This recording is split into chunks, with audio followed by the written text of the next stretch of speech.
What is up, friends? My name is Laura. If you've never visited my YouTube channel before, welcome. Many of you know me as someone who hikes all around the world and also someone who recently has been more talking about mental health.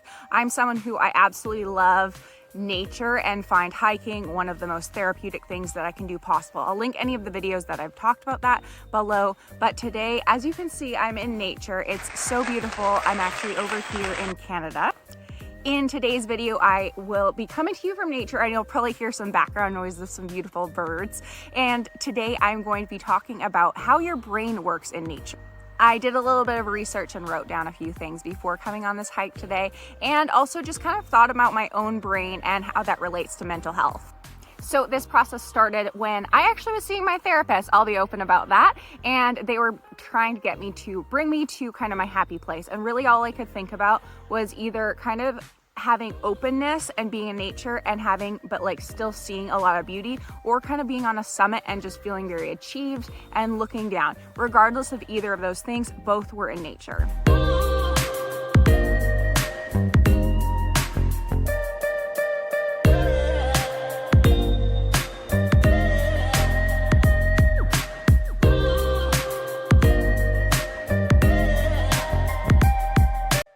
To me, if I were to picture something like stress, anxiety, just feeling a little bit overwhelmed, I honestly picture like a big city, tall buildings, and you kind of can't see very far out, a lot of people crowding you, and that's just kind of what I picture.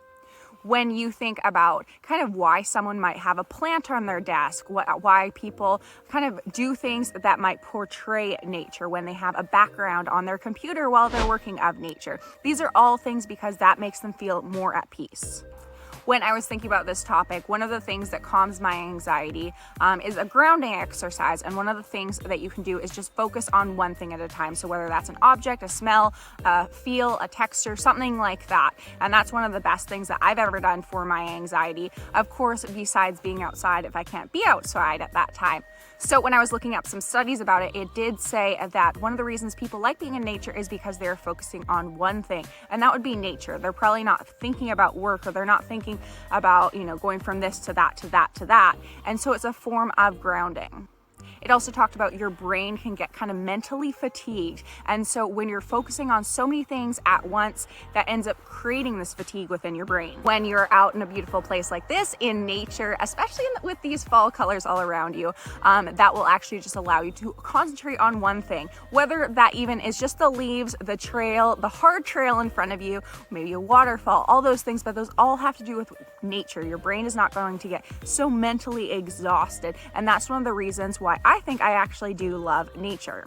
I am someone who likes more of the mountains and kind of forest feel all around me, but of course there's different types of nature. So a lot of people love, the waves, the crashing of the waves. That might be similar to me hearing a waterfall.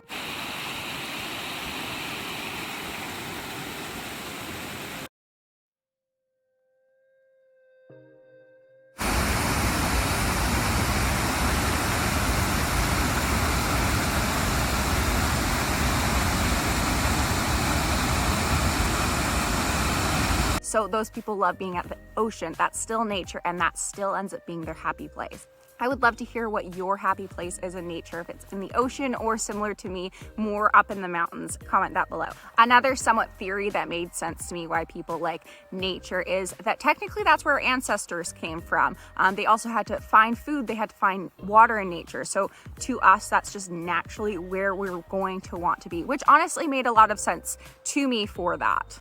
There is a reason why people love having, an apartment with a view. They like having an apartment with a balcony. Same thing goes for a hotel. And one of the reasons here is because people don't want to feel trapped inside. We actually spend 93% of our day on average inside. Of course, a lot of that's probably when you're asleep, but also a lot of people work inside. So that's one of the reasons why it's so important to get out. And even if you're just getting out to a local park and you're not going on a long hike, there's so many local parks in probably right in your city and very close to you. So I highly recommend heading on out there and just enjoying a nice light lunch break out there to just relieve your stress.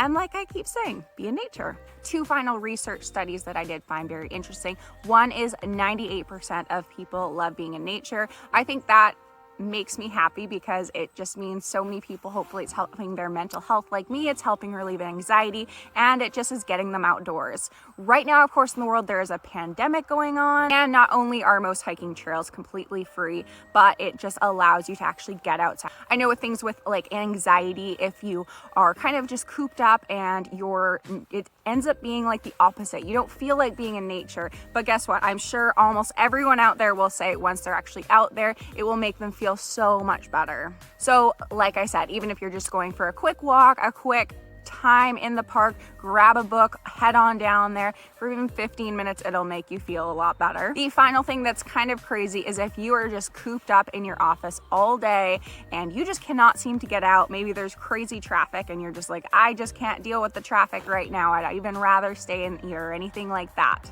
Just thinking about nature will actually help too. Just closing your eyes and putting yourself into that happy place, putting yourself into that silent area that you love to be or that you would love to be right then. It probably won't even give you anxiety that you're not there right then. It'll just kind of give your mind that same peace and that same unanxious feeling that you're craving right then.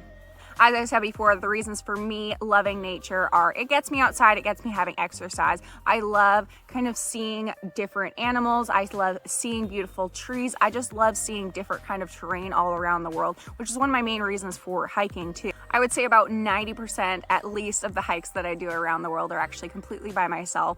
I know I get asked a lot being like a female solo hiker. Just make sure to stay super safe and just have your wits about you. But honestly, knock on wood, there's wood everywhere. I am able to continue staying safe.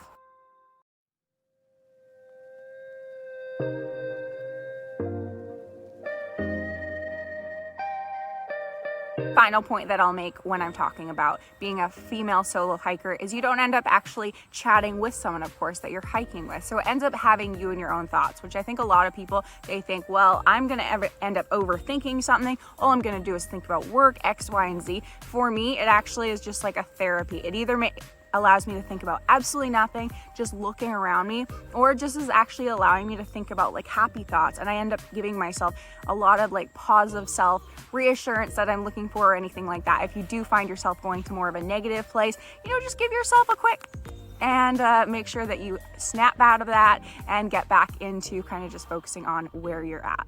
I hope that you did like this video. If you did, give it a thumbs up. Let me know if you'd like me to talk more about mental health and my anxiety, or you just like me to stick to hiking, or a little bit of them both. Let me know below. Anyways, see you next time, guys. Keep living life.